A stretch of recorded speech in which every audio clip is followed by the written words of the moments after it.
Com a paz do Senhor. Amém. Deus abençoe cada um dos irmãos que já chegaram ao templo e aos nossos irmãos que já estão online. Nós vamos dar início à nossa escola bíblica dominical nesta manhã, mas primeiro vamos fazer uma oração. Vamos orar juntos mais uma vez, sentados mesmo. Soberano e eterno Deus, Pai nosso que estás nos céus, diante de Ti, ó Pai, nós nos colocamos nesta manhã. Ó Deus, como é bom iniciar o nosso dia, a nossa semana na Tua casa. Te louvamos, ó Pai, rendemos glórias, louvores e exaltação a Ti, por esta tão rica oportunidade que o Senhor tem nos dado nesta manhã, de poder estar na Tua casa, Senhor, podendo aprender da Tua palavra, podendo, ó Deus, ser instruído, ser ensinado, doutrinado pelo Senhor, ó Pai. Ó Deus, que nesta manhã o Teu Santo Espírito venha abrir o nosso entendimento, Senhor, abrir a nossa mente na melhor compreensão, ó Pai, do tema que será abordado. Senhor, visita cada lar, a cada coração, a cada família neste momento, que o Senhor possa abençoar a nossa escola e estar junto conosco, meu Pai, pois o Senhor já está aqui, o Senhor já chegou, e nós cremos, ó Pai, nesta verdade espiritual. Esteja conosco, Senhor, nesta manhã, nos ensinando em nome de Jesus. Amém. Graças a Deus. Graças a Deus, meus irmãos. Nós já estamos, na quarta lição desse trimestre. Trimestre muito abençoado. E hoje nós vamos, os irmãos adultos, os irmãos aqui da classe dos adultos vão falar sobre as lições de uma figueira infrutífera. Nós vamos falar sobre este tema, tá? O nosso texto áureo está baseado no livro de Mateus, Evangelho segundo o relato de Mateus, capítulo 21 e o verso 22, que diz assim: "E tudo o que pedirdes na oração, crendo, o recebereis", Este é o nosso texto áureo, tá? Os nossos jovens que ali estão estudando sobre o tabernáculo, vão estudar também sobre a implicação teológica do tabernáculo. O texto de referência dos nossos jovens está baseado na carta aos Hebreus, capítulo de número 8, do verso 1 ao verso de número 13. E a verdade aplicada dos jovens hoje é a seguinte: o Novo Testamento tem como base o Antigo Testamento. Então, um testamento sustenta o outro, Então, isso vai ser os que os jovens vão aprender com a nossa irmã Eunice e o nosso irmão Flávio nesta manhã. Amém? Vamos já dar início. Os nossos adolescentes também já estão aí online com a nossa irmã Simone e o nosso irmão Alexandre, e nós vamos continuar aqui dando prosseguimento à nossa aula, tá bom? Nosso irmão Felipe já vai direcionar os irmãos para suas devidas salas e nós vamos continuar aqui com os nossos adultos.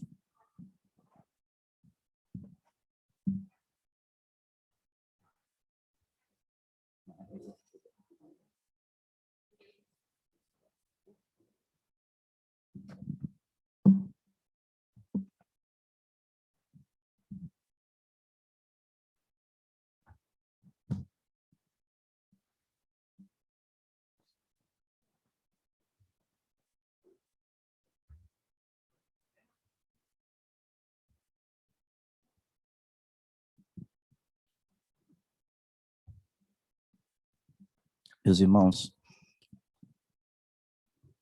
para quem não tem a revista, o nosso texto de referência hoje está baseado no Evangelho de Mateus, capítulo 21. Evangelho de Mateus, capítulo de número 21, do verso 18 ao verso de número 21. Eu quero pedir para que o nosso irmão Ricardo leia juntamente com os irmãos, tá? Quem não tem a revista, Evangelho segundo o relato de Mateus, capítulo 21, do verso 18 ao verso 21. Amém. Os irmãos estão me ouvindo? Cumprimento os irmãos com a paz do Senhor. Vamos ler o texto de referência. Amém. Diz assim, Mateus 21, verso 18. E de manhã, voltando para a cidade, teve fome. E avistando uma figueira perto do caminho, dirigiu-se a ela, e não achou nela senão folhas. E disse-lhe, nunca mais nasça fruto de ti. E a figueira secou-se imediatamente. E os discípulos, vendo isto, maravilharam-se, dizendo, como secou imediatamente a figueira?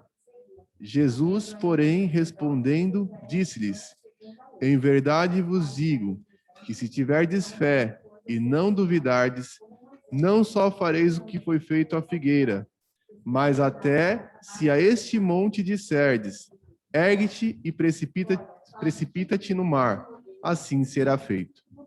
Amém? Amém. Deus abençoe, irmão Ricardo. Então, com base nesse texto, nós vamos falar sobre esta passagem bíblica, tá? Da figueira. Meus irmãos, eu confesso aos irmãos que este texto, ele é um texto de difícil interpretação, né? Quando a gente lê a primeira vez esse texto, praticamente na nossa mente há uma dúvida em relação a por que Jesus fez com que aquela figueira secasse. Porque nós estamos acostumados a vivenciar e a ver os milagres de Jesus de uma forma muito mais abrangente, né? Nós estamos acostumados a ver Jesus fazer milagres positivos e não milagres negativos, né?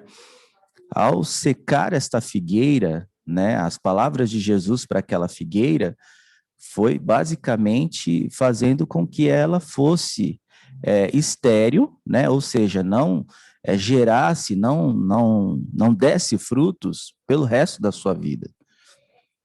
Então, em nós, bate algumas perguntas em relação a esse texto que, à primeira vez, a gente não consegue interpretar lendo rapidamente. Por quê?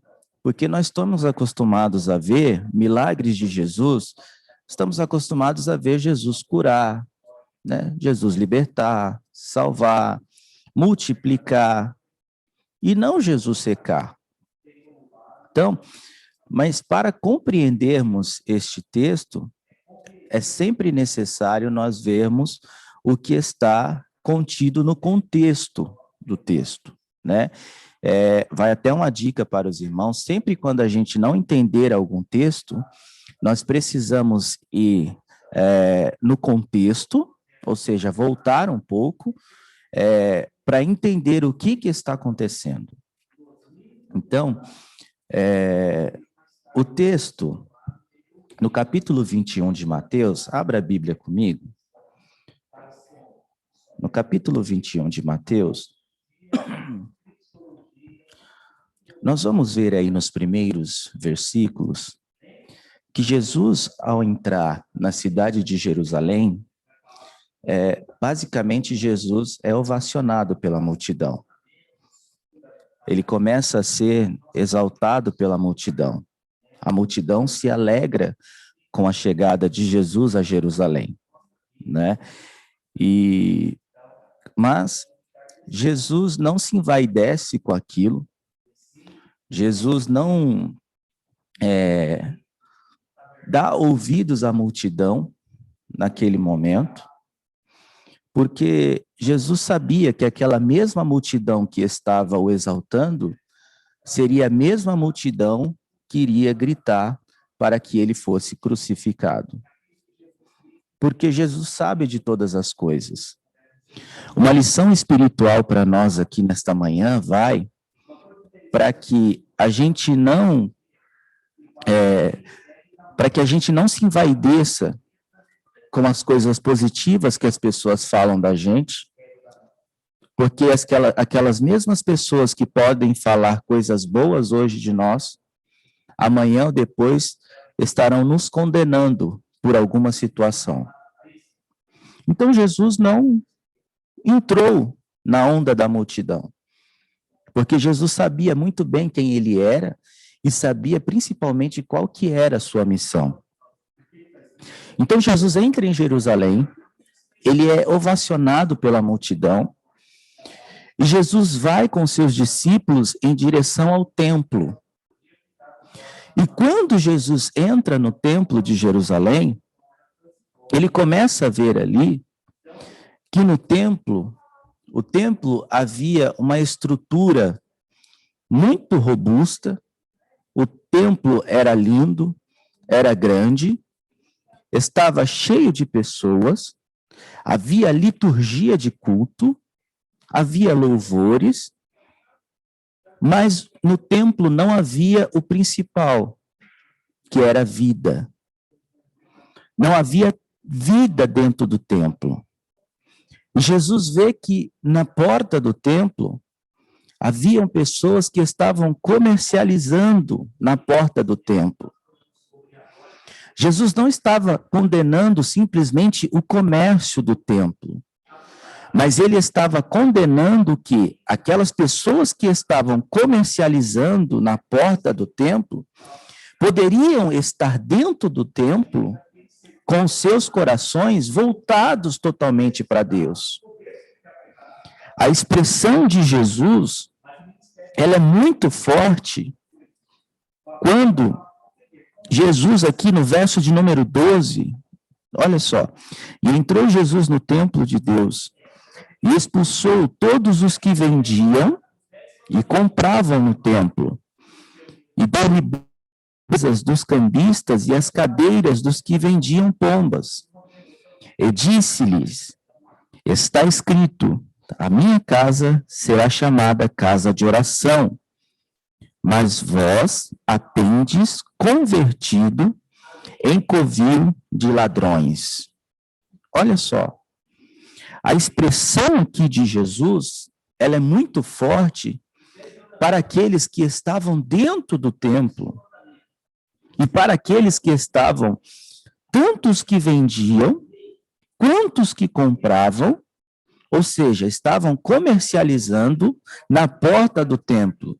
Jesus tem uma expressão muito forte chamando aquelas pessoas de covil de ladrões, porque estavam exatamente comercializando em um lugar que não deveria se comercializar. Jesus estava chamando a atenção aqui das pessoas para a importância que há no culto. O templo foi feito para cultuar e não para comercializar, não para vender, não para comprar. E depois disso, nós vamos acompanhando pelo texto que Jesus diz, a minha casa será chamada casa de oração, vós a tendes convertido em covil de ladrões, e foram ter com ele no templo cegos e coxos. Ou seja, no templo, na casa que era chamada casa de oração, havia liturgia de culto, havia pessoas, mas não havia o principal, que era a transformação das vidas. Igreja é lugar de transformação de vidas. E Jesus, quando chega no templo, ele cura as pessoas que ali estão, os cegos, os coxos, e ele sai juntamente com os seus discípulos, né? E ele vai em direção à cidade de Betânia. Ele passa a noite.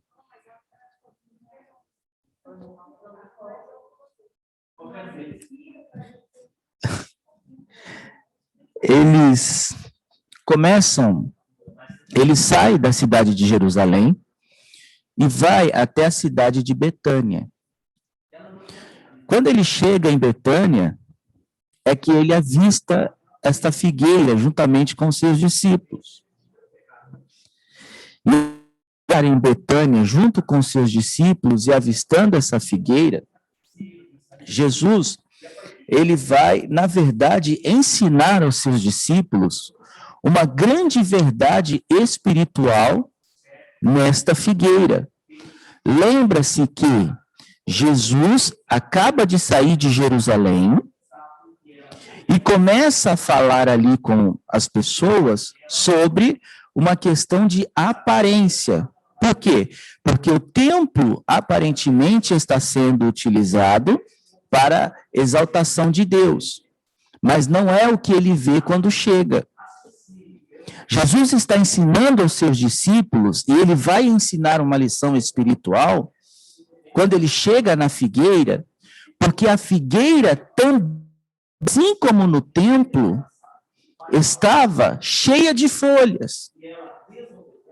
Esta figueira cheia de folhas nos dá a entender que tinha ou havia ali figos, frutos.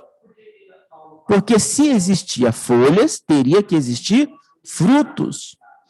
Mas quando Jesus chega para pegar os frutos, porque o texto diz que ele teve fome, e ele vai até a figueira para pegar o fruto e comer. E ele vê que nessa figueira não havia fruto. Ele amaldiçoa esta figueira, porque esta figueira estava apresentando algo que ela não tinha. Dá para compreender? Assim como no templo, que apresentava algo que não existia, a figueira estava na mesma situação que o templo em Jerusalém. Estava apresentando algo que não havia de verdade. Era algo aparente. Não havia verdade ali. Então, por isso que Jesus amaldiçoa aquela figueira. Amém? O ponto 1 vai falar sobre as características da figueira infrutífera. Quais são as características? Irmão Ricardo, quer falar alguma coisa sobre essa introdução? Tá tranquilo?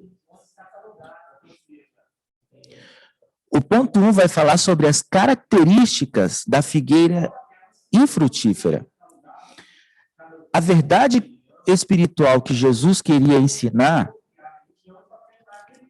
para os seus discípulos é justamente sobre a questão da aparência. Aquilo que parece ser, mas não é.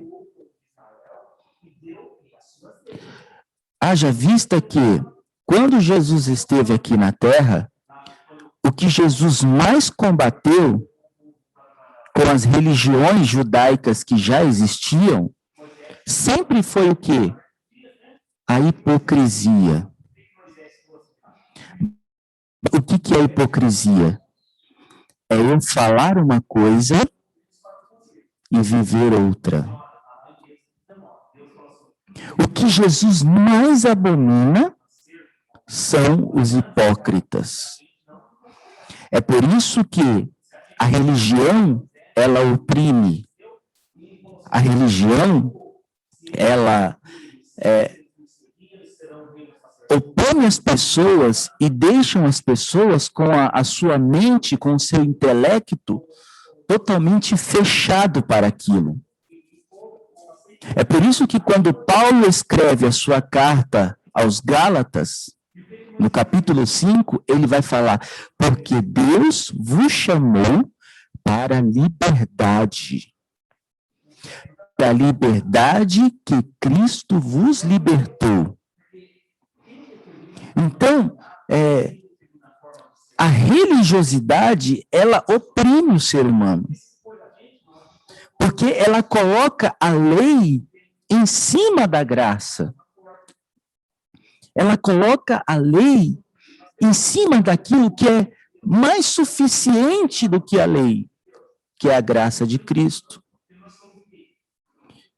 E não vos engane, irmãos, que nós hoje vivemos e existem muitas pessoas religiosas dentro do nosso meio.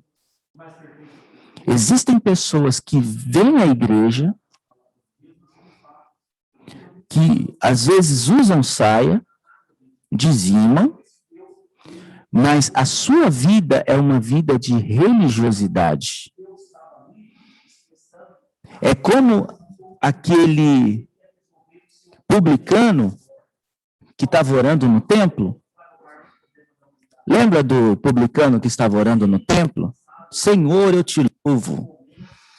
Eu te louvo, Senhor, porque eu dou o dízimo, eu venho à tua casa, faço minhas orações, e eu não sou como aqueles samaritanos, pecadores.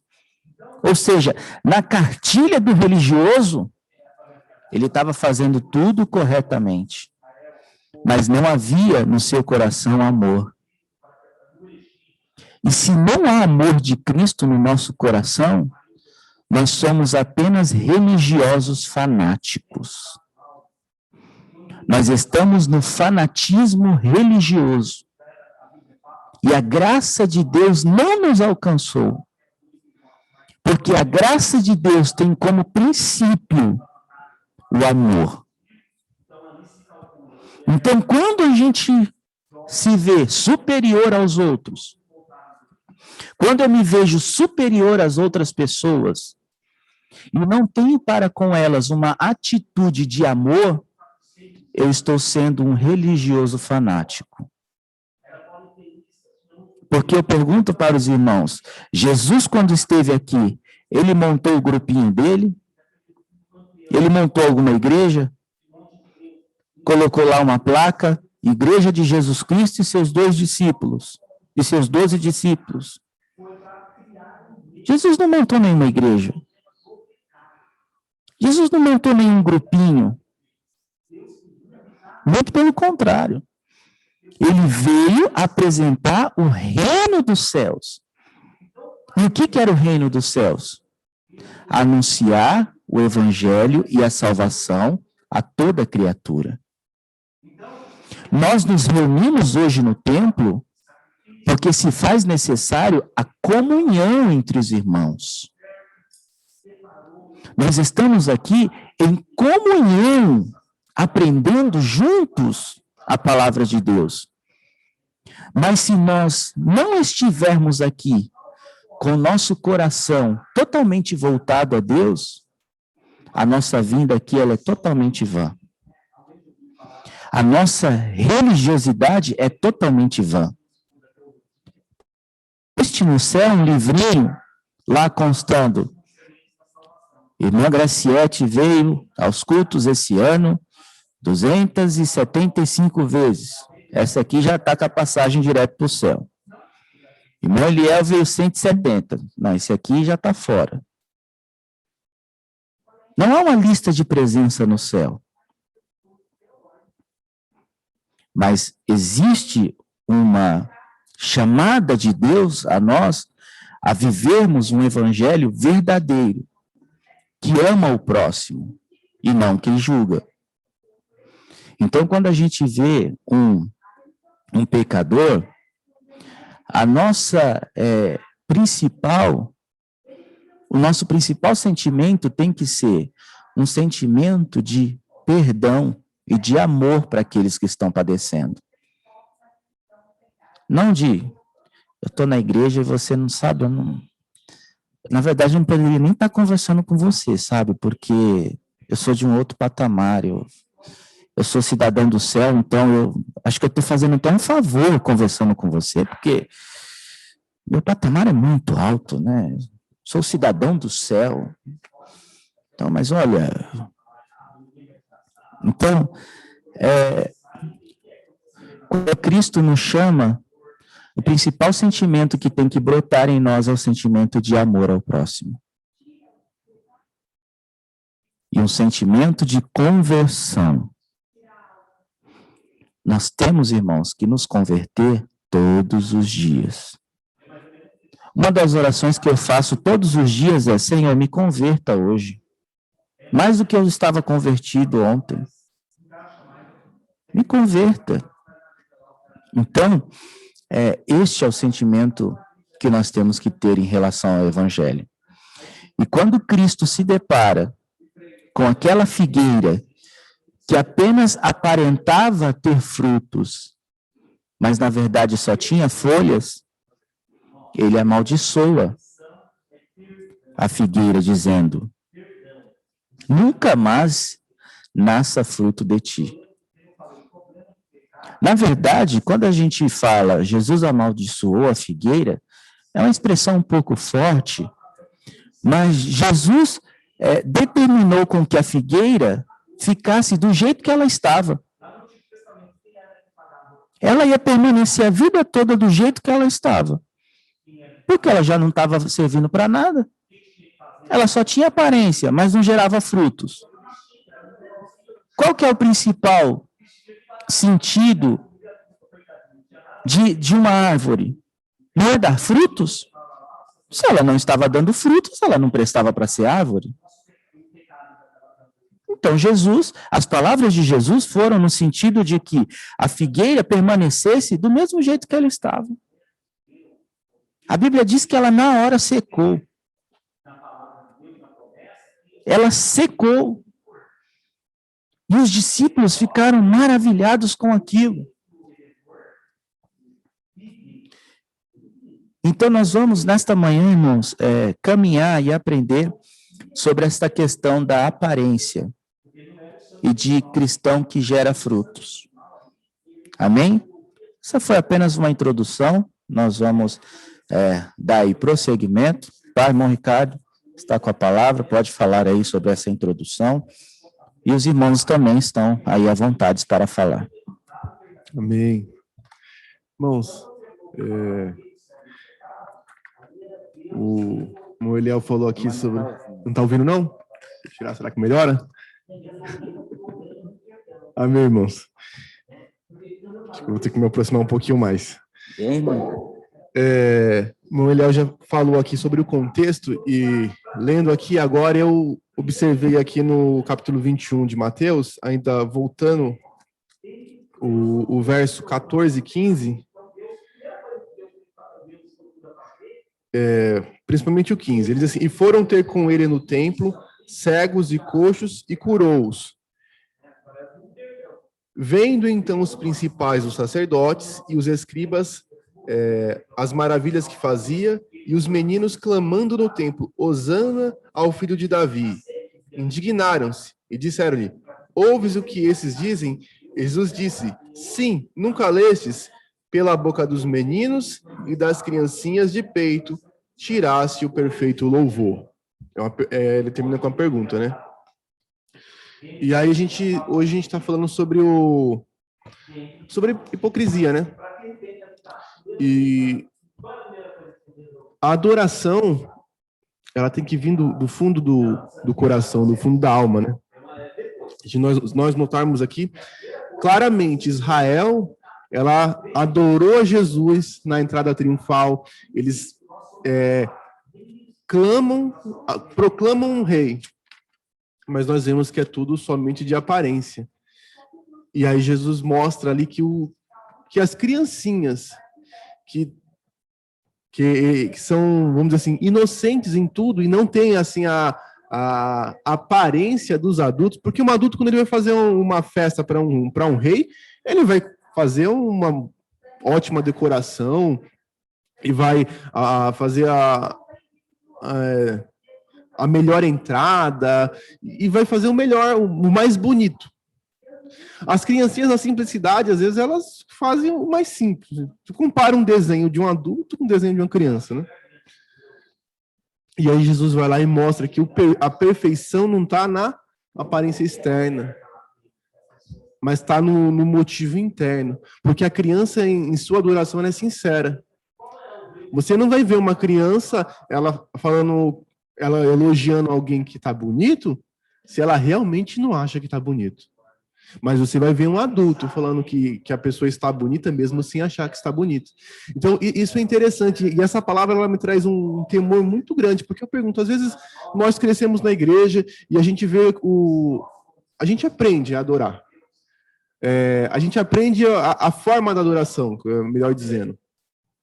Você vê que a pessoa, quando adora a Deus, ela faz de um jeito, ela glorifica de um jeito, fala de um jeito, e às vezes a gente imita a adoração. Mas a adoração ela tem que vir livre, do interior.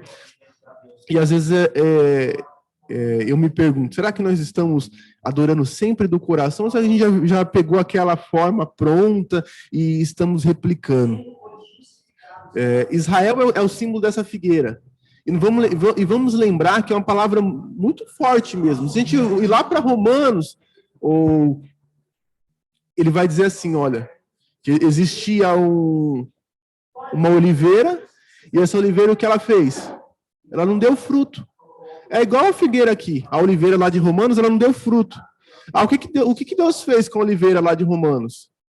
Que ele fala que é Israel. Ele cortou ela. E aí diz que ele enxertou no lugar dela o zambujeiro bravo. E aí Paulo faz uma advertência. Se ele cortou a oliveira, que fazia parte da oliveira, porque não deu fruto, quanto mais vocês que são os zambujeiro bravo. E aí quando eu olho para essa palavra, eu fico... Me causa um temor. Nós temos que ter temor. Se a função da árvore é dar fruto, então nós temos que dar fruto. E fruto, como diz, dignos de arrependimento, frutos verdadeiros. Não podemos, já que eu não estou dando fruto, já que eu não consegui dar fruto, eu vou encher aqui de folhas para me disfarçar. Porque foi o que Adão fez lá no Éden. Eu estou nu, eu vou na figueira, vou colocar um monte de folha aqui e vou cobrir a minha nudez. E isso foi um erro, a gente vai ver na lição, que ele vai dizer que a figueira, primeiro ela começa a dar fruto, para depois dar folha. Mas quando nós não damos fruto, nós fazemos o contrário. A gente fala assim, vou colocar folha aqui para esconder minha falta de fruto. Quando não, quando Deus, na verdade, se a figueira, se ela não tivesse folha nenhuma, Jesus ia olhar e falar assim, não, ainda não está no tempo dela dar fruto. Então ia dar mais tempo para ela. Então a hipocrisia, ela é pior do que eu não dar fruto. Agora, se ele fosse sincero e dissesse assim, não, Senhor, eu preciso dar fruto.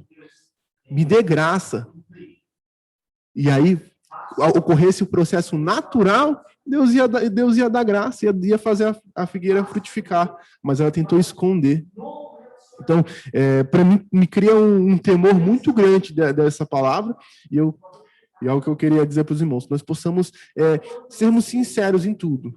Se eu estou com falta de alguma coisa, ora. Não tenta esconder a falta.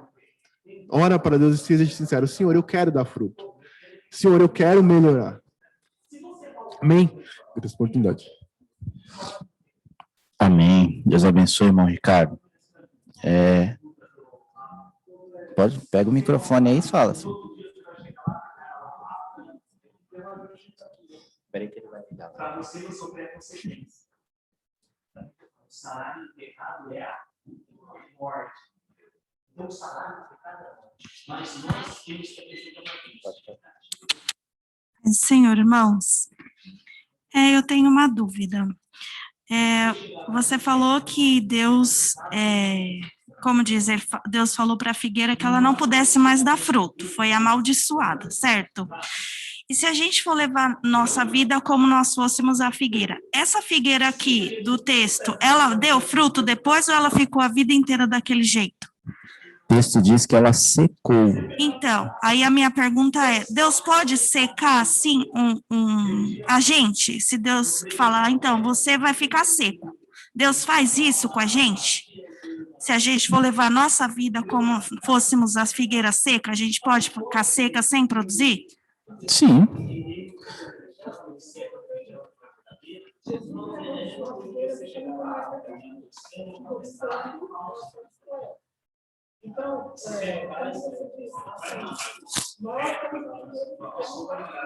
Sim. A gente fica sem dar fruto? Isso. Deus, ele não vai nos amaldiçoar para que a gente não dê mais frutos. O que Deus fez com a figueira foi algo simbólico para demonstrar a nossa real função. Ele estava ensinando para os discípulos e para nós que nós servimos, assim como a figueira servia para dar frutos, que nós também temos que dar frutos, e frutos bons. A Bíblia fala que nós temos que nos apresentar diante de Deus com frutos bons e que permaneçam. Se nós apresentamos frutos bons, é porque existem pessoas que apresentam frutos maus. Então, não é que Deus vai fazer com que a gente não frutifique mais, porque isso é algo que depende de nós. Jesus fez aquilo com a figueira simplesmente para simbolizar e para mostrar para nós que nós temos uma função. É um alerta para dizer que nós temos uma funcionalidade, dar frutos. Pode falar, Noza. Pelo que a hora que a irmã Salete e a Rosana falou, eu fui para aquele versículo, porque a árvore não é um ser, nós somos um ser, nós somos, e na Bíblia também tem escrito que se a gente perceber que a gente que a gente não está dando fruto, qual que é a primeira coisa que a gente vai fazer? Se arrepender, chegar até a Deus, né, e pedir o perdão e procurar dar fruto. E na própria Bíblia está escrito que todo aquele que for até o Senhor, jamais ele lançará fora. Então, até a hora da morte, a gente tem como se arrepender de tudo e vir a dar fruto. Então, eu acho que, por aí, eu já acho que nós não somos, Deus jamais vai permitir que nós sejamos secos para sempre. Nós podemos permanecer secos por um tempo até a gente se arrepender, perceber o nosso erro, se arrepender e mudar, né? Mudar de atitude.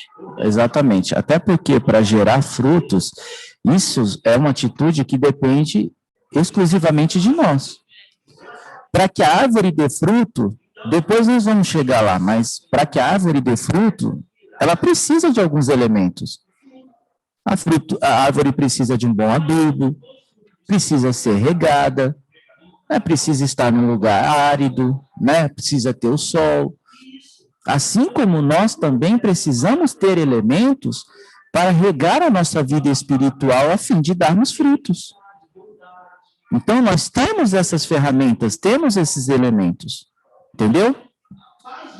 O ponto em 1 vai falar que ela era uma figueira atraente. Atraente. O que atraiu Jesus e os discípulos a chegarem até a figueira foi que ela era atraente. Ela estava apresentando uma árvore que tinha frutos, porque havia nela folhas, e o irmão Ricardo bem disse aqui que a figueira primeiro gera o fruto e depois vem as folhas. Então, se tinha folhas, é sinal de que teria que haver também frutos. Então, ela era atraente. De longe, parecia ser perfeita, mas não havia frutos. Isso nos remete a pensar nas pessoas que têm apenas aparência, que são atraentes. Você olha para aquela pessoa, que cara de crente. Meu Deus, ela anda como crente. Olha o cabelo dela, vai até os pés, meu Deus, como ela é crente. Ela fala em línguas o culto inteiro, como ela é crente. Meu Deus, como aquela pessoa parece ser crente. Olha aquele irmão, sai todos os domingos com a família, com a Bíblia debaixo do braço. Parece ser tão crente, mas não gera nenhum tipo de fruto. O que evidencia um crente não é se ele usa a Bíblia, não é se ele só vai à igreja, não é se ele dizima, não é se ele oferta, não é se ele fala em línguas estranhas, não é se ele pula, se ele sapateia. O que evidencia a vida de um crente é se ele dá frutos. É isso que evidencia. Tudo isso que eu falei é muito bom, mas é uma consequência. Porque está cheio de pessoas, foi igual o irmão Ricardo falou, que tentam mascarar a sua vida cristã. Já viu a pessoa que se apresenta ser tão santa? Eu já vi pessoas que só de cumprimentar com a paz do Senhor, a pessoa já está em línguas. Você cumprimenta a pessoa. Senti, meu Deus, é forte demais. A pessoa é muito santa. A pessoa está no monte todo dia. Tem alguma coisa errada. Quem quer, irmãos, quem quer mostrar muito, tem alguma coisa errada. Já viu aquele casal que no Facebook é um amor, é foto, amor eterno, te amo, nossa, você é minha vida, você é meu tudo, minha razão do viver, e aquela melação toda, aí quando você vê, tem alguma coisa errada. Tem alguma coisa errada. Porque quem é, na verdade, não demonstra que é. Quem é, não precisa demonstrar que é. Ele apenas é. Já viu pobre que quer se meter a rico? Ele ganha R$1.000 e tem um celular de 10 mil. Eu não sei que mágica é essa, mas é uma mágica que a pessoa faz. Ela tenta mascarar. A roupa é da moda, o tênis tem que ser da moda, não. Mas não, essa roupa tem... Qual que é a sua... Não, você comprou onde? Vixe, Marisa. Sangue de Jesus tem poder. O negócio tem que ser chique. É porque a pessoa, na verdade, quer mascarar que ela não tem condições. Então, quando o comentarista fala de uma figueira atraente, é que, no primeiro impacto, atrai pelo que a gente está vendo. Mas se a gente fosse aprofundar, não é nada daquilo. Então, irmãos, a gente não precisa mostrar que nós somos. Eu nunca falei no meu trabalho que eu era crente. Nunca. Eu nunca cheguei no meu trabalho e falei assim, ó, tô chegando, viu? Ó, cheguei aqui, primeiro dia de trabalho, e já quero avisar, não gosto de piadas imorais, não venha conversar comigo, eu sou crente. Por favor. Nunca falei isso. Você não precisa falar. As pessoas vão olhar para você e vai ver alguma coisa diferente. Por quê? As pessoas vão ver os seus frutos sendo desenvolvidos. As pessoas vão ver em você uma árvore que vai frutificando. Então ela vai ver, nossa, a pessoa é diferente. Fulano, sei lá, fulano tem alguma coisa diferente. Beltrano, não, você é crente, sou graças a Deus, pela misericórdia do Senhor, sirvo a Deus. Agora não, tem gente que já chega. Então, irmãos, sempre vejam isso. Quem tenta mostrar muito, tem alguma coisa errada. Tenta mostrar muita santidade, tem alguma coisa errada. Tenta mostrar muito amor, tem alguma coisa errada. Que a nossa vida tem que ser uma vida verdadeira. O que Davi fala no Salmo 24? Quem entrará no reino do Senhor? Aquele que é limpo de mãos e puro de coração. Que não entrega sua alma à vaidade e nem jura enganosamente. Esses receberão a bênção do Senhor Todo-Poderoso. Então, ela era uma figueira atraente. O crente atraente são os crentes Eliabe. Já viu o crente Eliabe? São crentes Eliabes. Quem é Eliabe, irmão Eliel? Sei que muita gente está me perguntando aí. Eliabe é irmão de Davi. 1 Samuel, capítulo 16, verso de número 6. Quando Samuel vai até a casa de Jessé ungir ao novo rei de Israel, a primeira pessoa que Samuel se depara é Eliabe. Abre aí sua Bíblia. Vamos ver. 1 Samuel, capítulo 16, verso 6.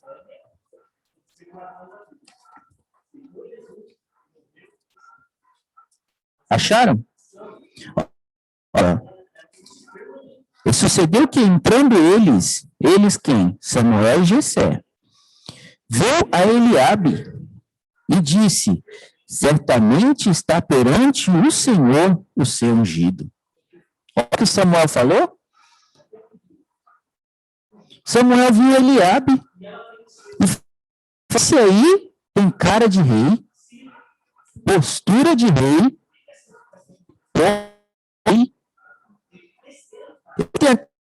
tem de rei diferente.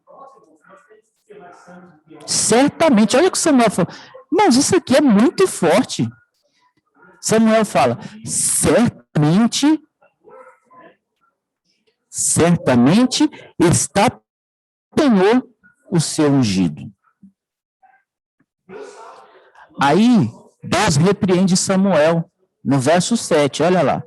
Porém, o Senhor disse a Samuel, não se atentes para a sua aparência, nem para a altura de sua estatura, porque o tenho rejeitado. Porque o Senhor não vê como o homem vê. Pois o homem vê o que está diante dos olhos, porém o Senhor olha para o coração. Olha só.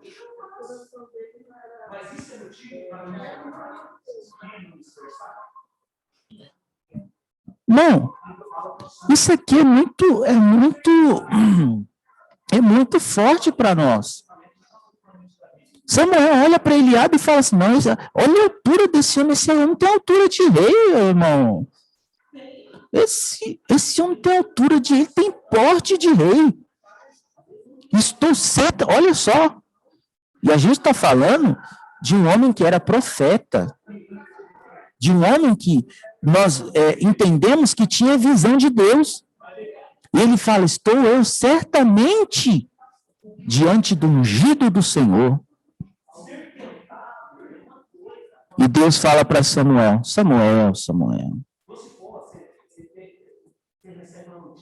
não atentes para a sua aparência, nem para a sua estatura.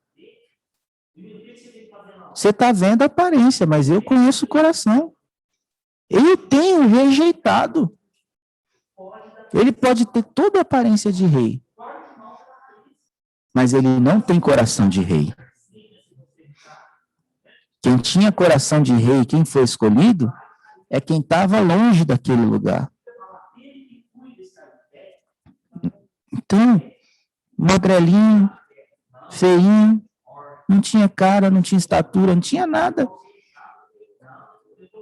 Então, nós não podemos ir pela aparência. Então, às vezes, olha, não, esse irmão, meu Deus, olha, eu olho para o irmão e eu vejo já. Então, precisamos ter visão de Deus. Olhar como Deus olha. Para que a gente não venha cometer erros, tá? Então, cuidado, irmãos, com os crentes Eliabes. Aqueles que parecem, mas não são. O comentarista também vai falar que ela era uma figueira precoce. Por quê? Em Marcos, capítulo 11, a partir do verso 12, vai falar sobre esta mesma passagem, Porém, Marcos destaca algo muito interessante, dizendo que naquela época não era tempo da figueira realmente dar frutos. Não era tempo de figueira dar frutos. Mas se não era para dar frutos naquela época, por que ela apresentava as folhas? Ela era precoce. Era precoce demais. Então, ela apresentava as folhas antes do tempo. Então, entendemos que, se ela apresentava as folhas antes do tempo, também teria que ter os frutos antes do tempo. Significa que ela era uma figueira que era precoce. Já viu crente precoce? Que não respeita as etapas da vida, não respeita o tempo. Para ele, tudo tem que ser no tempo dele. É tudo no tempo dele. Deus fala que vai fazer dele uma grande obra, que ele vai ser um grande pregador, aí no outro dia ele já vai na 25 de março, compra uma Bíblia grande de estudo, compra um sapato dourado, compra um monte de coisa, usa os ternos com os negocinhos aqui, como é que chama aqui? Com os lencinhos aqui, imitando o pregador. Aí ele tem cara de pregador, ele tem roupa de pregador, ele tem Bíblia de pregador, mas quando abre a boca, ele não consegue, porque ele é precoce. Isso serve de alerta a muitas lideranças de igreja que acabam escolhendo obreiros precocemente. Quantos obreiros que são levantados para o ministério que não suportam, porque não tem estrutura, não tem bagagem. O primeiro vento que vem, ele cai, porque ele não consegue, ele não foi preparado para aquilo. O que Paulo diz a Timóteo? Procura apresentar-se a Deus como obreiro aprovado. Se Paulo, irmão Ricardo, me corrija se eu estiver errado, se Paulo está falando que Timóteo deveria se apresentar a Deus como obreiro aprovado, é porque ele já havia sido provado. Paulo está falando assim, o obreiro precisa ser aprovado, porque antes ele foi provado para ser aprovado. Nós somos aprovados em alguma coisa quando antes nós somos testados. Fui aprovado na prova, mas antes você teve lá, estudar. Levou tempo, meses, anos. Fui aprovado nesse cargo, mas não foi do nada. Então, pessoas precoces que pulam etapas da vida acabam, às vezes, não suportando, ainda mais na casa de Deus. Então, nós temos que tomar cuidado. Eu tenho as minhas grandes ressalvas em relação a como são escolhidos hoje muitos obreiros, até mesmo no nosso ministério. Eu não sou ninguém que escondo nada, irmãos. A minha vida é um livro aberto e eu sou contra se escolher hoje obreiros, irmão Ricardo, porque não está com falta de alguém ali. Levanta, irmão. Oi, irmão. Não conhece o irmão, não sabe se tem estrutura, não orou, não sabe se ora, não sabe se busca, não sabe. E vai levantando, e vai levantando. Aí no final do ano, é uma bênção, está todo mundo lá na sede, roupinha branca e preta, com a biblinha aqui.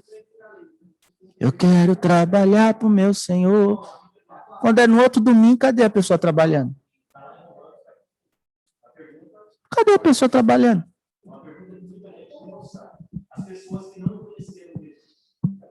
não fui levantado ao ministério. Agora eu sou um obreiro. Obreiro só é levantado quem trabalha.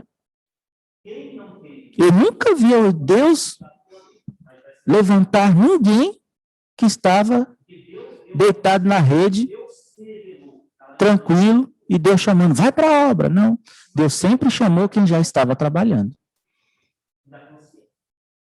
Esse mesmo texto que eu li com vocês, quando Deus vai levantar Davi, Davi estava onde? Davi estava lá, colocou sua roupinha de rei. O profeta vai vir, então. Se o profeta vai estar em casa, então eu tenho que, mostrar que eu estou lá. Não. Davi nem sabia, talvez nem sabia da visita de Samuel. Mas enquanto Davi estava trabalhando, e Samuel estava visitando a sua casa, e a Bíblia diz que passam todos os irmãos de Davi, e Samuel fala assim, acabaram-se os mancebos? O que Samuel está falando? Será que eu errei de casa? Será que eu não fui direcionado por Deus? Aí Jessé fala, não, tem mais um. É o menor. Acho que Jessé está falando assim, ele é tão insignificante que eu nem chamei ele para estar aqui, porque,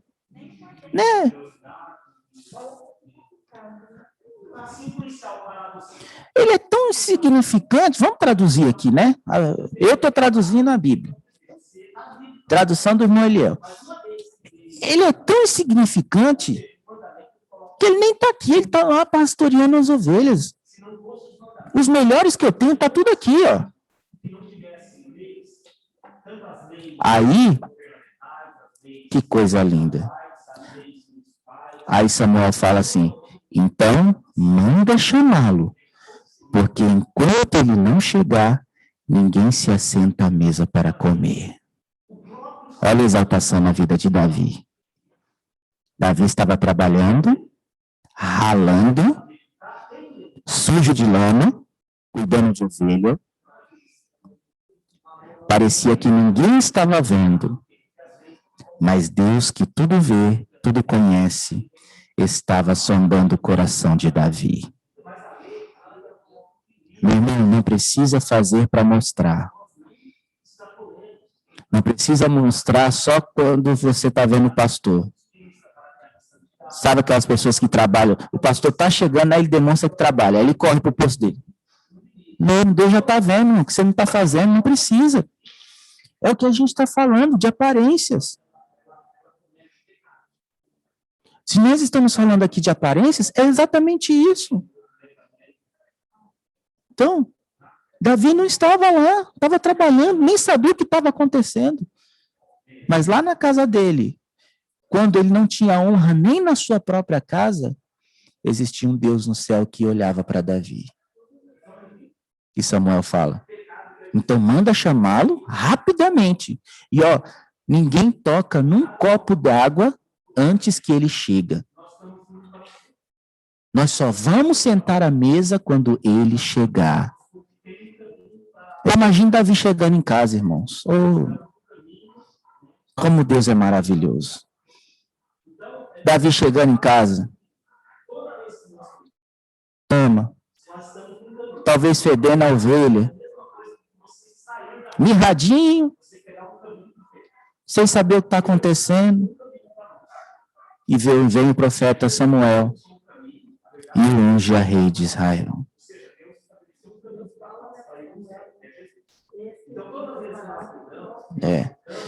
Então, irmãos, não devemos olhar para a aparência. O que você faz às escondidas, Deus é aquele que te honra. Deus honra nós quando nós fazemos de coração e não fazemos para nos amostrar. Então, figueira atraente, figueira precoce e eu até coloquei aqui Eclesiastes capítulo 3 e verso 1. Tudo tem o seu tempo. Então, nós precisamos respeitar o tempo de Deus. Respeitar o tempo. Então, quando a gente respeita o tempo certo, Deus nos honra. Deus nos honra. Eu lembro que quando eu fui levantado para o ministério, eu recebi tanta retaliação, tanta luta, e eu nasci na igreja. Talvez o irmão fale, irmão, ele é tão novinho. Eu não tenho cara de novinho, mas eu sou novinho. 35 anos é novinho, né, irmão Ricardo? Na flor da idade ainda. E já é evangelista, mas eu nasci na igreja, irmãos. É o meu dever, eu já deveria estar sendo, né? Mas existiram muitas oposições para quando eu fui levantado para o ministério.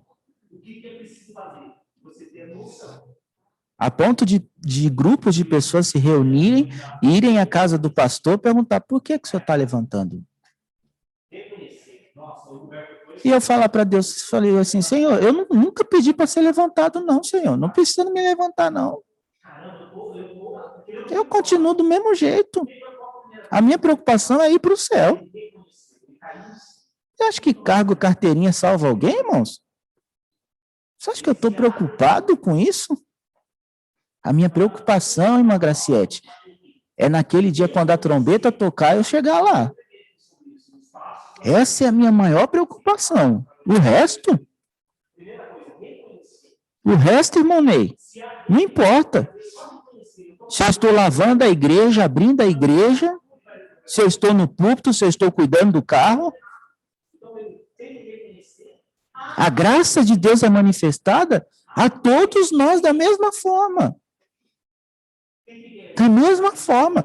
Quando Deus olha do céu para nós, Deus não vê reverendo, excelentíssimo, doutor em teologia, bacharel, não. Tem gente que pensa que no céu vai ter uma fila de os mais importantes e os menos importantes, não. Talvez tenha uma fila dos mais fiéis, esse sim. Exatamente. Então, nós temos que tomar cuidado com isso, porque cargo, título, tem pessoas por aí que, quando chega na igreja, a igreja tem que se levantar. Isso é o maior absurdo. Isso é o maior absurdo. Você chega na igreja, aí o líder chega, toda a igreja se levanta. Que bobagem é essa, irmão? Se Jesus, nem pelo contrário, Jesus estava lavando os pés dos discípulos. Enquanto os discípulos estavam brigando, irmão Ricardo, irmão Ney, os discípulos estavam brigando lá para saber quem ia sentar ao lado da mesa de Jesus, quem será que ele considera mais que ele vai chamar para sentar do lado dele na mesa? Eles estavam lá brigando e Jesus falou, deixa eu ensinar para vocês quem é o maior. Jesus pegou uma bacia de água, começou a lavar os pés dos discípulos. O maior no meu reino é considerado o menor. É o que serve. Aí Pedro, né? Não, Senhor, não lava meus pés, não, que isso é um absurdo. O que Jesus disse para ele? Pedro, se tu não deixares eu lavar os seus pés, tu não tem partes comigo. Aí Pedro, não, Jesus, lava os pés, lava os braços, lava tudo. Pedro era 880, né? Eu gostava de Pedro, que Pedro era autêntico. Pedro era autêntico. Já lava tu, me dá um banho, Senhor. Já exagerava, né? Então, irmãos, com Deus é a mesma coisa. Tá? E aí o comentarista também vai falar que ela era uma figueira estéril, tá? Ou seja, incapaz de procriar, improdutiva. Então, só podemos dar frutos se estivermos em Cristo. Nós temos que produzir.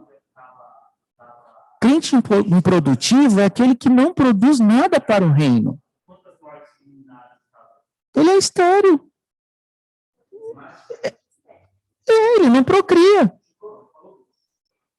Mas ele não procria frutos. Porque eu não quero que vocês confundam aqui, irmãos, frutos com obras, né, irmão Ricardo? Porque senão vai falar assim, mas eu não faço nada na igreja, então eu sou improdutivo. Não. Quer saber o que é fruto? Gálatas, capítulo 5, verso 23. Sim. Mas aí a pessoa confunde, meu Ricardo, frutos com obras. Não tem nada a ver. Jesus está falando de frutos. Então, existem pessoas que são estéreis. Ela não produz nenhum fruto. Nós temos lá os frutos do Espírito. Se a pessoa não produz nada daquilo, ela é uma pessoa improdutiva, estéril. Não procria, não produz. E insisto em dizer, não tem nada a ver com obras.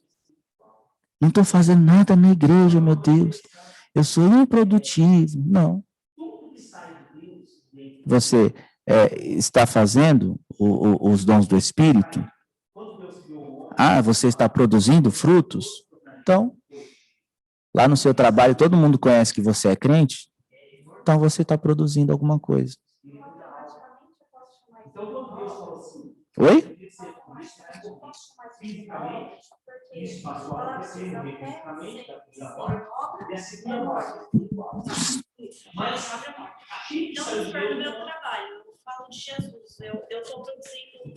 Você está produzindo, sim.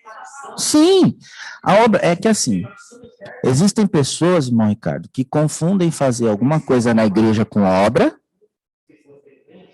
e de desenvolver o dom para o crescimento do reino.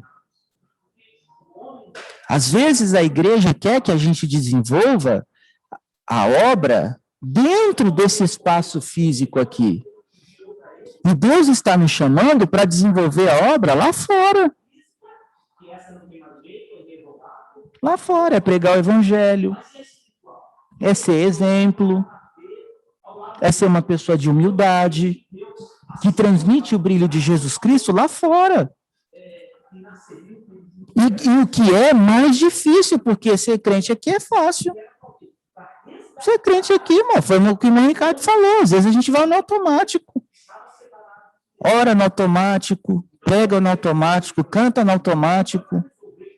Mas lá fora, quando nós estamos diante de pessoas que não são crentes, quando quando nos deparamos com situações difíceis, é quando são testados. Quando nós somos testados. Pedro fala, porque a vossa fé, que é provada pelo fogo, não é assim, irmão, cara?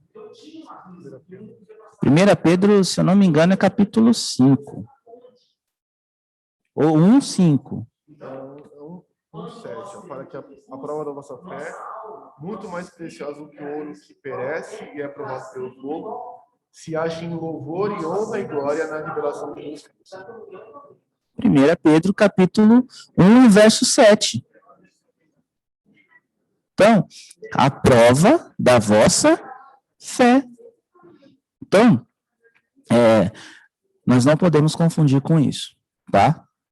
Obra, irmão, a gente não faz só na igreja. Muito pelo contrário, aqui, o que eu faço aqui nem pode chamar de obra, porque o que eu faço aqui é gratidão a Deus pelo que Ele faz na minha vida. Eu posso chamar isso aqui. Eu estou aqui, ontem passei praticamente o dia inteiro estudando. Isso eu tenho que chamar, estou fazendo a obra de Deus. Não, irmão, o que Deus faz por mim ou fez é muito mais do que isso. Muito mais, os irmãos estão aqui.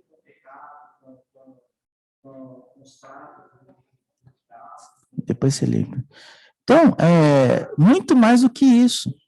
Então, uma figueira que era estéril, incapaz de procriar, improdutivo, tá? Então, vamos ver aí, Evangelho de João, capítulo 16, e o verso 5. O que o irmão colocou? Fazer obra de fazer obra. O irmão Felipe colocou aqui, né? Penso que fazer a obra depende de ter frutos. Exatamente. Quem tem frutos é aquele que tem a condição suficiente para fazer as obras. Tá certíssimo, irmão Felipe. Evangelho de João, capítulo 16, verso 5.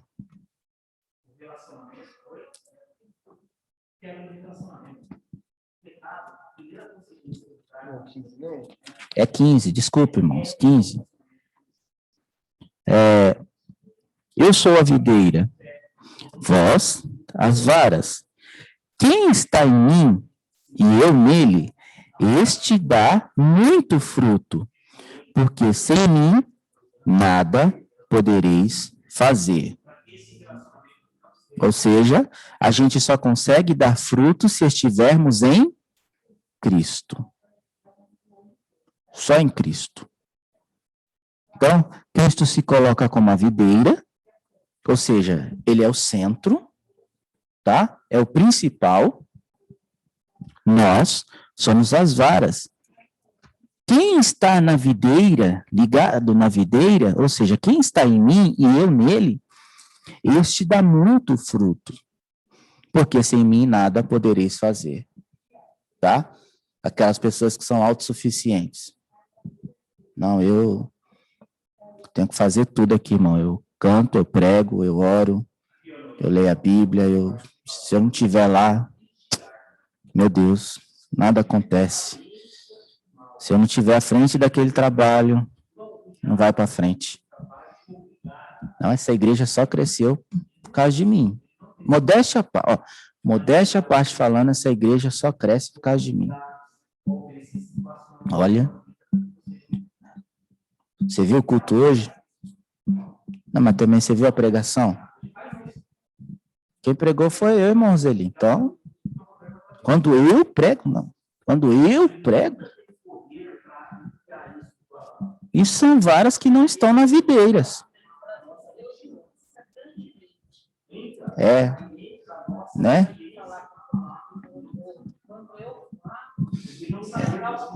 Olha, modéstia à parte, quando eu prego, negócio acontece, viu? Se nós formos ver, a maioria dos homens de Deus, não só na Bíblia, mas fora dela, que caíram, eles caíram por causa de uma coisa, por causa da soberba. Uma das coisas que faz com que o homem caia é a soberba. Quando o homem acha que está no ápice, quando ele acha que ele arrastando multidões, que ele... Não. Aí Deus o abate para dizer que sem Deus ele não era absolutamente nada. Então, nós temos que tomar cuidado com a soberba. Uma vez, eu vou confessar uma coisa para os irmãos. Uma vez Deus usou um vaso para falar comigo. Falou assim, eu vou fazer grandes coisas na sua vida, tal. Eu vou te colocar em lugares que você nem imagina que você vai estar. Mas se você deixar subir no teu coração, eu te abato. Por que Deus disse isso? Porque Deus conhece o coração do homem. Que Deus conhece. Então, Deus abate aquelas varas que estão fora da videira, que acha que ela pode fazer tudo sem a videira verdadeira, que é Cristo. Tá? Então, a gente consegue produzir frutos quando nós estamos em Cristo. Meus irmãos, 10 e 26. Fala alguma coisa aí, irmão Ricardo, que eu já falei muito. A aula tá boa, irmãos. Essa aula parece redundante, né? Toda aula a gente fala que é boa, mas é isso mesmo. Toda aula são muito gostosas. Todas as aulas, falar da Bíblia é muito bom. Eu fiquei na minha cabeça que a figueira precoce ainda, e aí eu lembro do Salmo 1, né? Será como árvore plantada junto a ribeiros de águas, que dão o seu fruto na estação própria, né? E o problema é que cada árvore tem o seu tempo. E às vezes a gente fica assim, nossa, mas eu não dei fruto ainda, e o irmão do meu lado já tá dando. O irmão tem 1 ano de crente, já tá frutificando, enchendo, e eu tenho 15, 20 anos e não dou um fruto. E aí eu, só lembrando, cada árvore tem o seu tempo. Cada árvore, ela vai dar na estação própria o seu fruto. Tem árvore que você planta e você não vê o fruto dela. Quem vai ver o fruto são os seus filhos ou os seus netos, né? Tem árvore aí que é 26 anos para começar a dar o primeiro fruto. E tem árvore que no primeiro ano tem ciclo de plantação que é em 3 meses já está frutificando. E falando aí de obra e fruto, que eu ficou na minha cabeça, obra, ela tem muito mais a ver com um trabalho. Algo que você faz fisicamente, você se esforça. Fruto é interno. Fruto é... Para você frutificar, você tem que gerar. É como se fosse um filho. Seja lá um filho na fé, o fruto do Espírito, né? Você gera amor, ele nasce de dentro de você, ele nasce a fé em você, ela nasce. O fruto, ele nasce em você. A obra, você faz. Eu entendo essa distinção.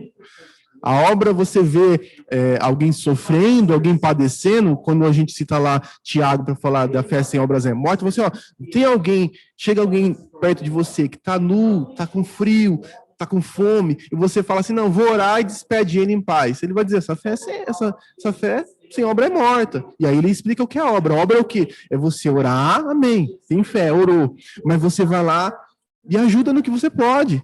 Dá roupa, dá comida, aquece. E o fruto? O fruto eu tenho que ter um amor por ele. Eu tenho que ter paciência com os que pecam, né? Longanimidade. Eu tenho que ter mansidão, temperança. E você não faz isso. Você não consegue fazer amor, você não consegue fazer fé. Você tem que fazer ela nascer em você. E como que ela nasce? Ela nasce se você estiver ligado na videira. Porque o fruto, ele é do Espírito. É o fruto que faz gerar isso em você. E a obra, não. Nós temos que ter as duas. Não existe, eu vou ter só fruto, não vou ter obra, vou ter só obra, não vou ter fruto. Não, tem que ter os dois. Eu tenho que ter fruto e eu tenho que ter obra. E eu também percebi que com preocupação de ser... Tem crente que não produz fruto. Irmãos, tanto como... Vou puxar primeiro pela obra, né, que é mais fácil. Vai dizer que naquele dia vão ter pessoas que vão apresentar uma obra de ouro, de prata, ou de madeira e de feno. Vai ter gente que vai gastar, vai fazer um monte de coisa e vai empilhar como se fosse o feno. Mas vai queimar no fogo, porque a obra é provada no fogo, né? E vai queimar e não vai poder levar nada. Vai ser salvo, vai para o céu. Mas não vai gerar galardão nenhum. E tem uns que vão levar pouca coisa, não vai ser como o ouro. Então, irmãos, existem pessoas existem salvos que vão ter obras boas e salvos que não vão ter obra nenhuma. Ou até tem uma obra, mas que é uma obra que não foi válida, né? Existe... E aí? Existem cristãos sem frutos? Irmãos, existe. É ruim, porque o cristão em si, ele tem que estar ligado na videira, na oliveira, né? Para ele produzir. Mas você vai encontrar, durante a sua caminhada, cristãos que ele ainda está em processo de aperfeiçoamento, ele ainda vai ter que tá aprendendo a gerar fruto e não conseguiu gerar ainda. Ele não conseguiu desenvolver toda a fé dele, não conseguiu desenvolver todo o amor, e às vezes Jesus vai voltar, ou às vezes vai acabar o tempo dele e não gerou. Não deu tempo dele gerar. Eu até ia separei outro verso aqui, está lá em Lucas 13, 6-9, é a parábola da figueira estéril. O autor até remeteu a Mateus 21 e a Marcos 11, que é a mesma passagem nossa aqui, que a gente está lendo, mas não é, ela é outra passagem, essa aqui é uma parábola. E dizia essa parábola: um certo homem tinha uma figueira plantada na sua vinha e foi procurar nela fruto, não o achando. Quer dizer, não é Jesus, é uma parábola que Jesus está contando. E disse ao vinhateiro: eis que há 3 anos venho procurando fruto nessa figueira, e não o acho. Corta, porque ocupa ainda a terra inutilmente. E respondendo ele, disse-me: Senhor, deixa este ano até que eu a escave e a esterque, e se der fruto, ficará, e se não, pois a mandarás cortar. Então, esse é um exemplo aqui, ó. Para você dar fruto, existe um trabalho de Deus. Deus, ele te dá a condição de você gerar fruto. Ele não fala assim, olha, gera fruto e não te ajuda. Não acontece isso. Se Deus ele falou que é para você dar fruto, ele vai te dar o nutriente para você dar fruto. É igual a parábola dos talentos. Para um ele deu 5, ele granjeou, teve 10. Para outro ele dá 2, ele granjeou, teve 4 ou 5. E para um ele deu 1. Esse aí um ficou com medo de perder e escondeu. Mas note que Deus ele deu a condição daquele ele fazer aquele talento multiplicar. Deus deu a condição. Só que ele teve medo. E Deus ele sempre nos dá a condição. Ele nos dá a condição de gerar fruto. Somos nós que por algum motivo mirramos a mão ali e não conseguimos. Amém? Eu agradeço a oportunidade. Deixa eu tomar muito tempo. Deus abençoe, irmão Ricardo. Irmãos, é isso mesmo, tá? A obra, ela está muito mais ligada à questão do trabalho, né? E o fruto é muito mais ligado àquilo que nós somos. E Deus está muito preocupado com aquilo que nós somos, tá? Eu acho que a lição foi muito clara em relação a isso nesta manhã, tá? Nós não precisamos parecer, nós precisamos ser. E Deus nos chama para sermos, tá? Se tu é crente, haja como crente. Não pareça crente, seja crente. Porque no céu não vai ter ninguém parecido com crente. No céu só vão entrar os que foram lavados e remidos pelo sangue do Cordeiro, tá? Então, não adianta nós acharmos que escondemos as coisas do pastor, da liderança, ou até mesmo de Deus. A nossa vida precisa ser um livro aberto em relação a Deus. Então, se a gente não está gerando frutos, precisamos começar a gerar, tá? Eu parei no ponto 1, irmãos, tenho o 2 e o 3 ainda, eu nem consegui, eu não sei por que eu fico lá estudando tanto se eu não consigo passar do ponto 1, irmão, cara. Eu fico lá estudando, e eu falo tanto que nem do 2 e 3 eu consigo passar. Mas o ponto 2 vai falar sobre os elementos para uma vida frutífera, tá? Ele vai falar sobre os elementos que eu até falei com os irmãos, e o comentarista vai usar 3. Primeiro, que é a fé. Assim como a árvore precisa de elementos para frutificar, o adubo, o sol, a água, o cristão também precisa de elementos para frutificar, tá? E o comentarista vai deixar bem claro que primeiro, a fé, né? A fé gera em nós esta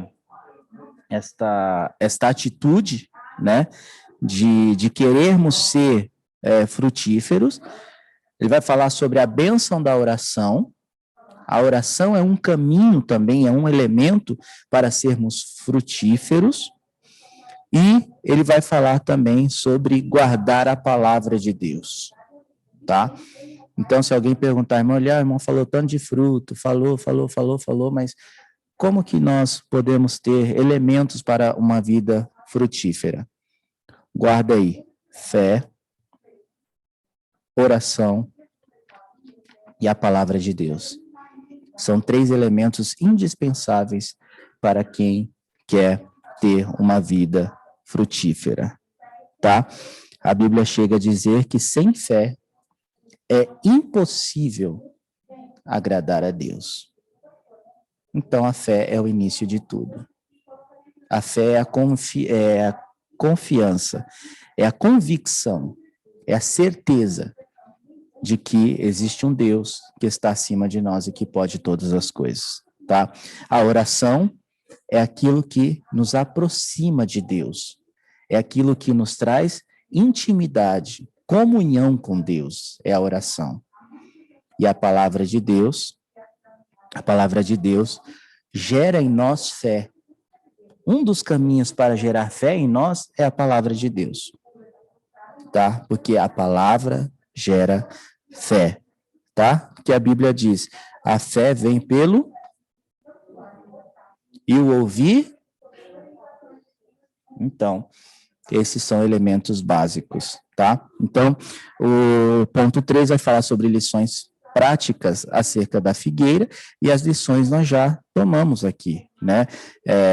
Que são inúmeras, aprender que nós não devemos apenas nos apresentarmos como tal, precisamos ser. Mais do que demonstrar, nós precisamos ser. Mais do que demonstrar uma vida cristã, nós precisamos ter uma vida cristã. E Deus, nesta manhã, nos chama para esta responsabilidade, tá? E para encerrar, vamos ler lá as obras da carne e do Espírito. Abra sua Bíblia aí, Gálatas capítulo 5, e vamos encerrar. Falamos, mas irmão Eliel, falamos tanto de fruto, de obra. O que é fruto, irmão Eliel? Pelo amor de Deus, eu não entendi nada. O que é fruto? A Bíblia fala, né? E mais do que isso, vai falar sobre os frutos, sobre as obras da carne, tá? E vai falar sobre o fruto do Espírito. Quais são as obras da carne? Capítulo 5 da carta aos Gálatas, verso 20, olha aí. Idolatria. Estou longe de idolatria, Eliel, nem isso aí é só com os católicos. Mas mas está lá, se não tiver o cantor ou o pregador que você gosta, você nem vem para a igreja. Idolatra só uma pessoa, tá?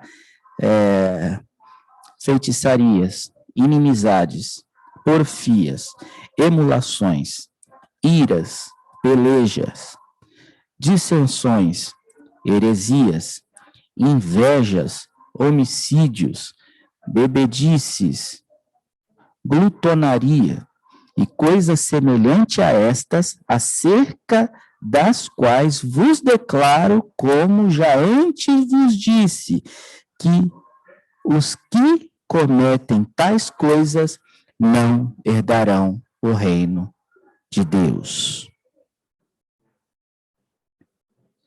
É forte, né? E aí vem os frutos do Espírito, tá?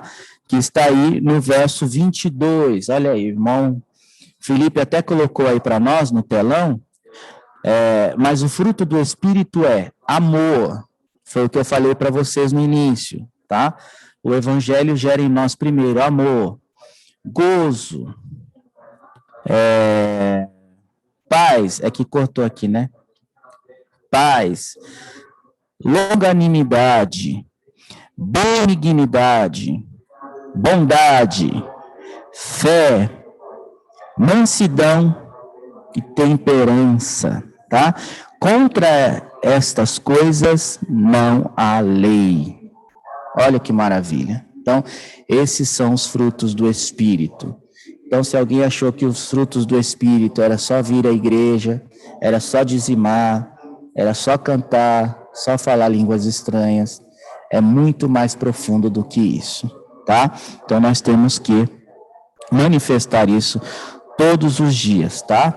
Através dos frutos do Espírito, tá bom? Amor, gozo, paz, longanimidade, benignidade, bondade, fé, mansidão, temperança, tá? nós precisamos exercitar esse tipo de obras, tá? Do Espírito de Deus. Meus irmãos, são 10h41, eu queria agradecer aos irmãos nesta manhã, por esta grande bênção que o Senhor nos concedeu de poder falar sobre a sua palavra. Como eu disse aos irmãos, nós ficaríamos aqui até meio-dia falando sobre essa questão de frutos, de obra, mas nós estamos e precisamos respeitar o horário, tá? Que Deus abençoe a cada um dos irmãos. Hoje presente aqui conosco a nossa irmã Salete, a nossa irmã Sarinha, a nossa irmã Rosana, nossa irmã Roseli, a nossa irmã Graciete e o nosso irmão Ricardo, tá? Deus abençoe a cada um dos irmãos nesta manhã, um domingo de bênção, de paz, tá? De muita alegria, que o Senhor possa invadir os corações dos irmãos que estão em casa. Olha a minha mãe está comendo ali, irmãos, tomando café, ó. Isso é hora de café, mãe? Ei! Tá ali tomando seu cafezinho, Deus abençoe. Tá? Nosso irmão Ney, aluno assíduo, Deus abençoe, como sempre. Um abraço à nossa irmã Nega, nossa irmã Edna, nossa irmã Shirley também esteve logada conosco, nosso irmão Valmir, nossa irmã Mafalda, e a nossa irmã Esther Zerbini, tá? Deus abençoe a cada um dos irmãos. Vamos ficar em pé, fazermos uma oração para terminarmos a nossa escola nesta manhã, tá? Domingo que vem, se Deus assim permitir, estaremos aqui novamente. Deixa eu ver o tema aqui da semana que vem. Fidelidade, um estilo de vida. Olha que maravilha. Estaremos falando sobre fidelidade a semana que vem, tá bom? Que os irmãos possam vir. Nós vamos orar para que o Senhor possa incomodar mais irmãos para estarem conosco, né? Eu vou orar, irmãos. Vou orar para que Deus incomode os irmãos para virem à escola dominical. Orar para que Deus tire o sono dos irmãos, viu, irmã Ney? Vou orar e falar, Senhor, tira o sono dos irmãos aí, por favor, né? Corta o sono, deu 7h30, 8 horas, corta o sono, coloca assim no coração uma vontade de ir para a escola, Senhor. Olha, Deus é poderoso para isso, né? Porque são lições tão importantes para nós. Toda escola bíblica eu aprendo alguma coisa. Toda escola nós aprendemos alguma coisa. Então, era bom que grande parte da igreja tivesse essa consciência, né? E se não tem, nós vamos orar para que Deus os faça ter. Amém? Então, nós vamos orar neste momento, pedindo a graça do Senhor. Peço oração por uma família, o enteado de uma tia minha, né, faleceu esta madrugada. Vamos orar pela família, pedindo ao Senhor que console os corações, continuar orando pelos irmãos que estão se recuperando, né, a irmã Wilma, vários irmãos que estão se recuperando, algumas famílias que ainda estão enlutadas, família da irmã Cristina, família do irmão Anísio, família da irmã Regina, são muitas pessoas que precisam e carecem das nossas orações. Amém? Vamos orar?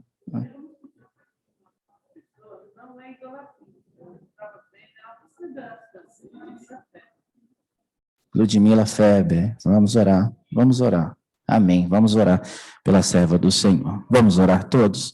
Senhor nosso Deus, maravilhoso e eterno Pai, neste momento, Senhor, nós te louvamos pela grande oportunidade que o Senhor nos deu nesta manhã, de poder, ó Deus, estar na tua casa, aprendendo mais sobre a tua palavra, Senhor.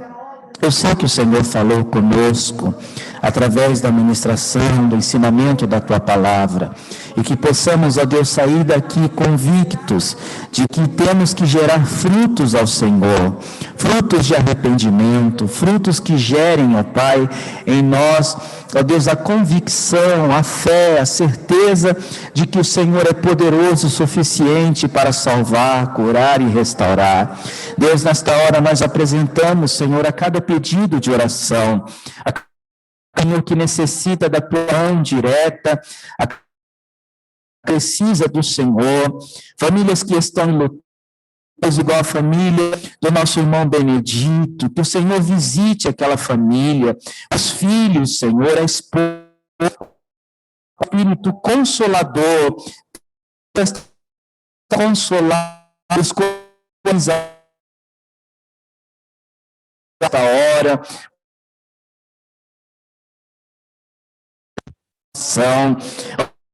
Senhor, Weber, visita, Senhor, a irmã Wilma, visita, Senhor, a família da nossa irmã Cristina, irmã Regina, Lísio,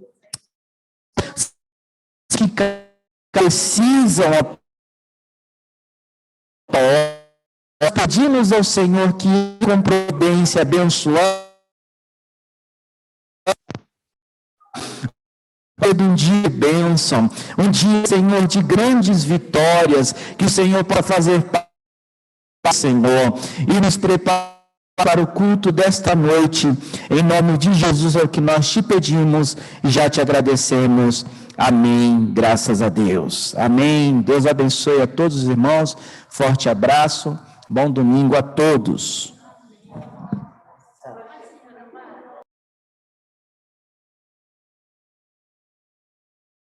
Né?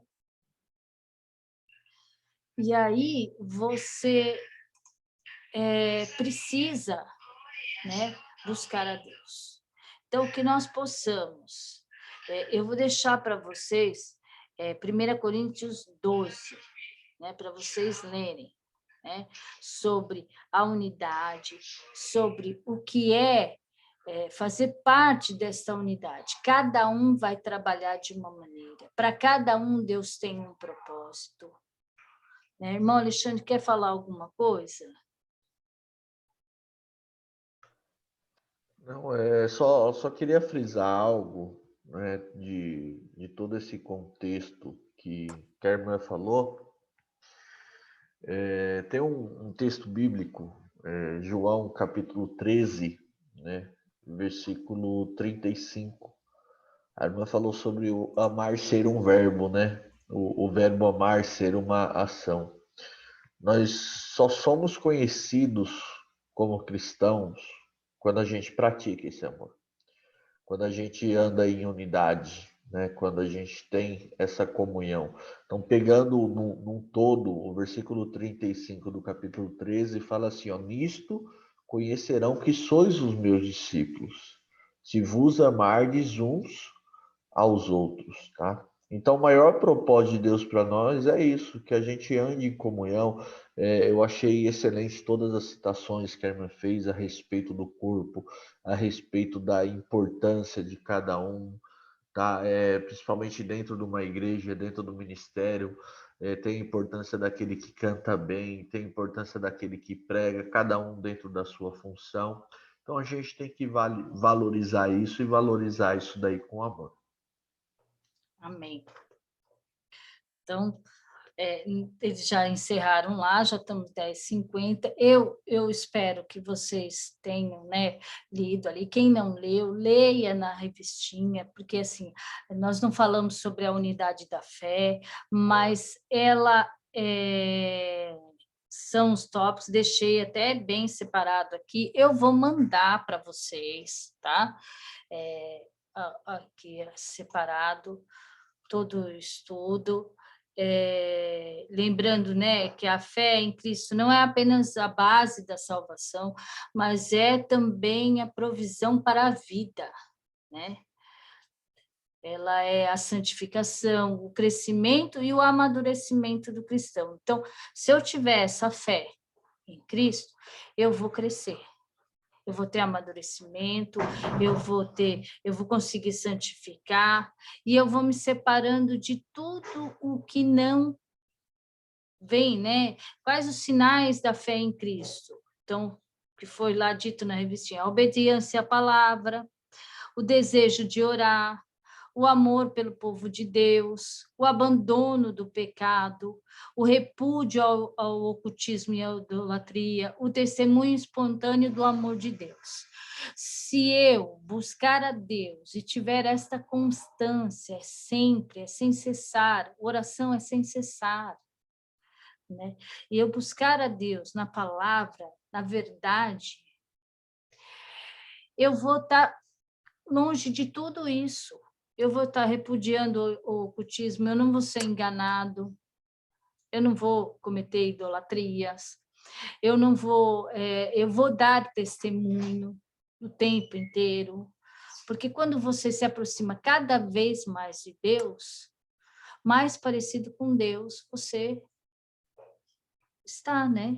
Eu amei aquele, veio de encontro com tudo isso que nós íamos falar hoje, a pregação de ontem. Quem perdeu, tá no YouTube lá, busca lá. Por quê? Porque ele vai falando, né, da questão de que quanto mais próximo de Deus, mais parecido com Deus você é. Quanto mais próximo do mundo, mais parecido com o mundo você é. Então, é igual o filho adotado, né? Você adota o filho, ele não é seu, mas com o passar do tempo, as pessoas vão falar, nossa, ele é igual a você, né? Nossa, parece que é seu, parece que é do seu sangue. Não é, porque é a convivência. Nós fomos adotados por Deus. E somos parecidos com ele, porque convivemos com ele, andamos com ele, falamos dele. E se nós não estamos parecidos com ele, está faltando oração, um devocional aí, a palavra, e eu preciso, todos os dias, eu preciso levantar e agradecer a Deus pelo dia e pedir para que Ele me proteja durante todo esse dia. E à noite, eu preciso agradecer a Deus por Ele ter me protegido durante todo o dia e me deu um sono reparador. Então, se eu fizer a minha oração de manhã e à noite, já é um bom começo. E durante o dia, eu não preciso estar o dia inteiro de joelho, mas eu preciso estar em espírito de oração. Senhor, me ajude, Senhor, me guarda, Senhor, anda comigo, Senhor, me transforma. Eu não tenho que transformar o mundo, eu tenho que me transformar. Né? Eu preciso ser transformado. Para que o mundo seja transformado, a gente precisa, de dentro para fora. Não é de fora. Precisa mudar isso para eu melhorar. Não, você precisa mudar. Né?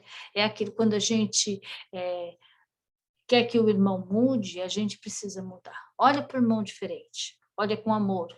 Olha com os olhos de Cristo. E aí você vai ver mudança no irmão e em você. Tá? Então, vamos agradecer a Deus.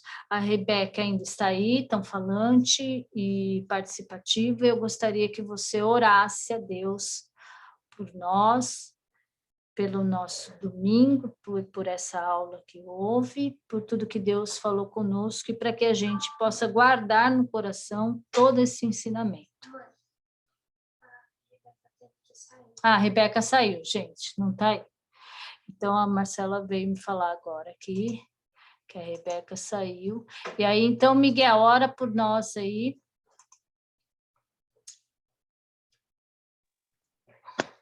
Pode começar? Pode começar. Maravilhoso Deus, eterno Pai, obrigado, Senhor, por esta doutrina, meu Deus, Senhor. Obrigado, Senhor, por esses ensinamentos que tivemos esta manhã. Obrigado por ter nos dado essa semana abençoada. Obrigado pelo culto de ontem, Senhor, que foi uma bênção para quem viu e quem não viu. Espero que veja.